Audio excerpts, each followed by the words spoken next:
પરમાત્માએ 24 અવતાર ધારણ કર્યા હતા.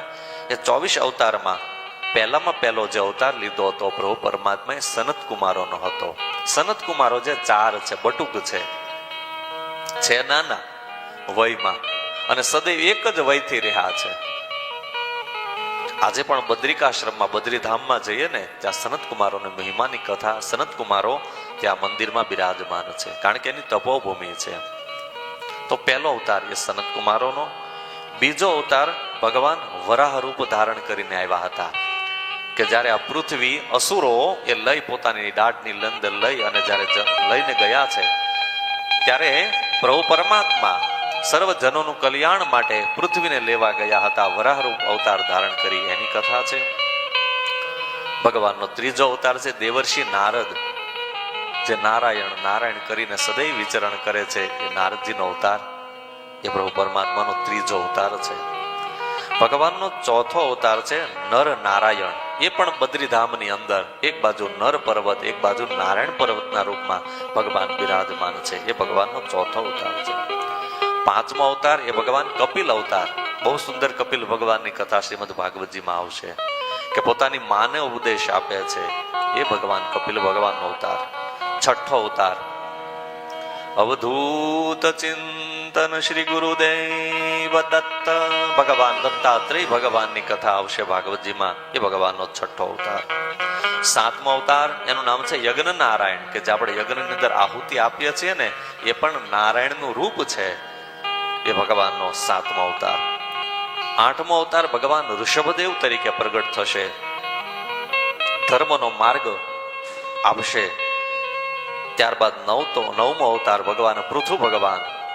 દસમો અવતાર કે જેની આજે જયંતી છે એવા ભગવાન મત્સ્ય માછલાના રૂપમાં પ્રગટ થયા હતા. એ ભગવાનનો 24 અવતારમાં 10મો અવતાર છે. 11મો અવતાર ભગવાન કુર્મ માને કાચબાનું રૂપ ધારણ કર્યું ભગવાને. એ પણ કથા બહુ સુંદર આવશે. 12મો અવતાર ભગવાન ધન્વંતરી, હાથમાં અમૃતનો કલશ લઈ અને પ્રગટ થશે. એ ભગવાન ધન્વંતરી ભગવાન. 13મો અવતાર ભગવાન મોહિની અવતાર. 14મો અવતાર ભગવાન નૃસિંહ બનીને પ્રભુ પરમાત્મા પ્રગટ થયા હતા. કે જ્યારે ભજન વધે એટલે પરીક્ષા જીવનમાં વધે. અને નાનું એવું બાળક પ્રહલાદજી ભગવાનનો જપ કરવા લાગ્યા. અનેક એના પિતાજી દ્વારા અનેક એને ત્રાસ પડવા લાગ્યો, પણ છતાં પોતાનું ભજન ન છોડ્યું. અને અંતે પ્રભુ પરમાત્મા નૃસિંહ રૂપ ધારણ કરી અને પ્રભુ પરમાત્મા પધાર્યા હતા. એ કથા પણ ભાગવતજીમાં આવે છે. અને એ ભગવાનનો અવતાર 14મો અવતાર જે નૃસિંહ તરીકે આવશે.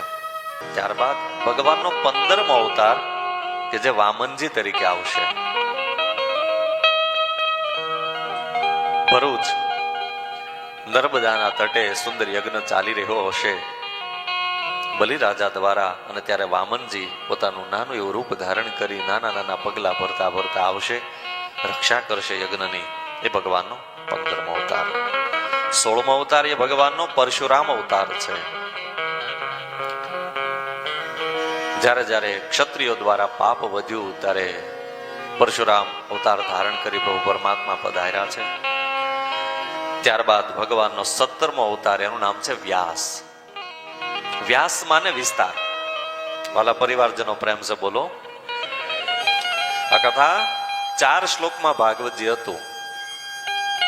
એ 4 શ્લોકના 18,000નો જેણે વિસ્તાર કર્યો માટેનું નામ છે વ્યાસ. એ ભગવાનનો 17મો અવતાર છે. ભગવાનનો 18મો અવતાર ભગવાન શ્રી રામચંદ્ર રઘુવંશની અંદર મર્યાદા પુરુષોત્તમ અયોધ્યાની ભૂમિની અંદર જે પધાર્યા હતા રામલલ્લા, એ ભગવાનનો 18મો અવતાર. ભગવાનનો 19મો અવતાર ભગવાન બલભદ્ર. અને 20મા અવતાર તરીકે ભગવાન શ્રી કૃષ્ણ પ્રભુ પરમાત્મા પધારે છે. ભગવાનનો 21મો અવતાર જેનું નામ છે બુદ્ધ અવતાર. 22મો અવતાર કે જે થવાનો બાકી છે એનું નામ છે કલ્કી અવતાર.